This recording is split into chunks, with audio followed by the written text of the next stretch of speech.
هي أغنى العائلات في تونس حاليا. في المركز الخامس نجد عائلة ابن عياد، تعمل في التجارة، التصنيع والاستثمار العقاري، مع تركيز على الصناعات الغذائية وتوزيع السلع، حيث تقدر ثروتها حوالي 500 مليون دولار أمريكي. رابعا، هناك عائلة المدب، تعرف بإدارة مجموعة ديليس هولدينج، وهي واحدة من أكبر الشركات في قطاع الصناعات الغذائية خاصة منتجات الألبان، حيث تقدر ثروتها حوالي 600 مليون دولار أمريكي.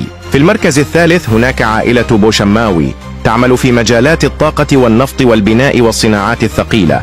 العائلة مشهورة أيضا بتأثيرها الكبير في الاقتصاد التونسي، تشير التقديرات أن ثروتها تصل إلى 700 مليون دولار أمريكي.